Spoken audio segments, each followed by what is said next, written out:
আগের কথা, আফ্রিকার গভীর এক সবুজ জঙ্গলে বাস করত এক অদ্ভুত বন মানুষ। নাম ছিল ঘলি। হ্যালো বন্ধুরা, আজকে শুরু করা যাক আরও একটি রহস্যময় গল্প। ঘলি ছিল দেখতে একেবারে অচেনা রকমের। মাথায় এলোমেলো বড় বড় চুল, গায়ে লতাপতা জড়ানো, আর মুখে সারাক্ষণ এক অট্টহাসি। কিন্তু সে ছিল একদম একা। না ছিল কোনো পরিবার, না ছিল কোনো বন্ধু। সে থাকতো জঙ্গলের এক কোণে, কষ্ট করে বানানো একটা ছোট্ট কুঁড়ে ঘরে। শুকনো পাতা আর ডালপালা দিয়ে তৈরি করা ছিল সেই ঘরটি। বৃষ্টি এলে ছাউনি ভিজে যেত, ঝড়ে কাঁপত পুরো ঘর। তবু ঘলি সেইটুকুতেই খুব খুশি ছিল। খাবারের অভাব ছিল, সে যা পেত তাই খেত। গাছে পাকা ফল, বড় বড় পোকমাকড়, আর মাঝে মধ্যে শিকার করা ছোট প্রাণীর কাঁচা মাংস, সেই ছিল তার প্রতিদিনের আহার। আগুন জ্বালাতে শেখেনি তখনও, তাই মাংস রান্না হতো না। তবুও তার মুখে সবসময় একটা কথাই ঘুরত, আজ আমি নতুন কিছু শিখব। প্রতিদিন সকালে সে এই কথাটা বলে ঘর থেকে বের হতো, যেন এক নতুন কোনো রোমাঞ্চকর শুরু করতে। কিন্তু হঠাৎ এক রাতে জঙ্গলে নেমে এলো অদ্ভুত নীরবতা। সাধারণত এই সময়ে ঝিঝি পোকা, ব্যাঙ আর রাতচরা পাখিদের শব্দে চারিদিকে মুখর হয়ে থাকে। কিন্তু সে রাতে সব কিছু যেন থমকে গিয়েছিল। একটা পাতাও যেন নড়ছিল না। ঘলি কুঁড়ে ঘর থেকে একটু দূরে এক গাছের নিচে বসে ফল খাচ্ছিল। হঠাৎ তার মনে হলো পিছন থেকে কে যেন তাকে দেখছে। সে ধীরে ধীরে মাথা ঘুরিয়ে দেখল এক বিশাল অজাগর সাপ গাছের ছায়াভেদ করে তার দিকে এগিয়ে আসছে। সাপটা এত বড় যে তার শরীর মাটিতে লেপ্টে থেকেও গাছের গোড়া ঘুরে ঘলির সামনে চলে এসেছে ধীর গতিতে। কিন্তু চোখে ছিল এমন এক শিকারী দৃষ্টি, যেটা একেবারে কাউকে টার্গেট করলে সহজে ছাড়ে না।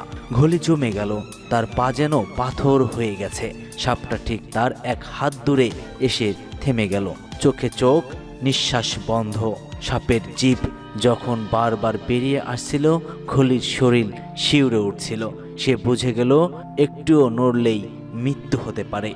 ঘলি মনে মনে বলছে, ভয় পেলে মরব, সাহস রাখলে বাঁচতে পারবো। ঠিক তখন এক বিস্ময়কর ঘটনা ঘটল। একটা বনশিয়াল পাশের ঝোপে দৌড়ে উঠতেই সাপটা চমকে গিয়ে একটু সরে এলো। ঘলি সেই সুযোগে গড়িয়ে পড়ে পাশের এক গাছের কোটরের মধ্যে ঢুকে পড়ল। ভেতরটা অন্ধকার, ঠান্ডা আর আষ্টে গন্ধে ভরা ছিল।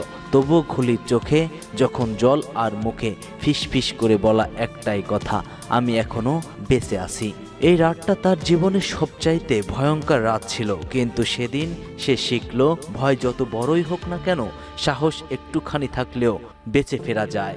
অন্য একদিন এই বন মানুষ একটা পুরনো গাছের গুড়ির নিচে কিছু খুঁজে পেল। সেটি ছিল একটি পুরনো ছবি আর একটি নেকলেস। ছবিতে ছিল এক শিশু বন মানুষ আর তার মা। নেকলেসের পিছনে লেখা ছিল, ঘলি তুমি যদি বেঁচে থাকো, জানো তোমার মা তোমাকে খুব ভালোবাসে। ঘলির চোখে পানি চলে এলো। সে বুঝতে পারল সে হারিয়ে যাওয়া কোনো এক পরিবারের সন্তান। তার মা এখনো কোথাও তাকে মনে করে।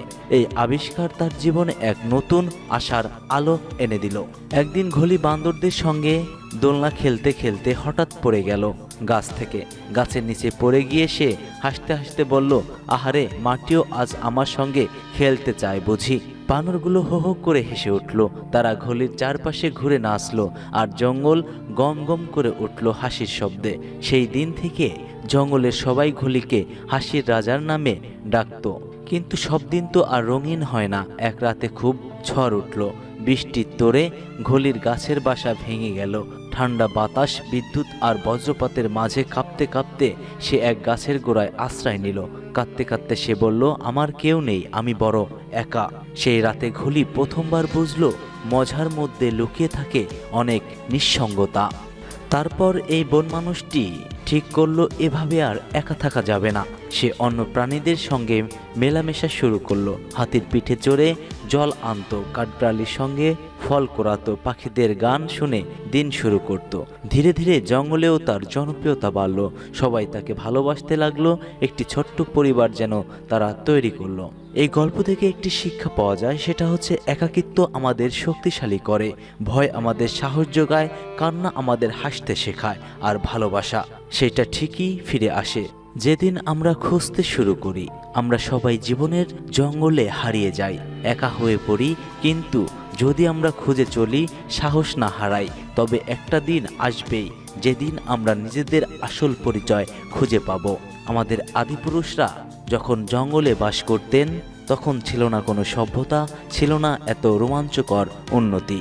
ধীরে ধীরে মানুষ একে অপরের সাথে মিলেমিশে এই সুন্দর পৃথিবী তৈরি করেছে। আজকের মতো গল্পটি এখানেই শেষ করছি। প্রিয় বন্ধুরা, গল্পটি ভালো লাগলে অবশ্যই লাইক করবেন এবং পরবর্তী গল্প পেতে আমাদের চ্যানেলটিকে সাবস্ক্রাইব করবেন। কমেন্টে জানিয়ে যাবেন আরও কি গল্প চাচ্ছেন।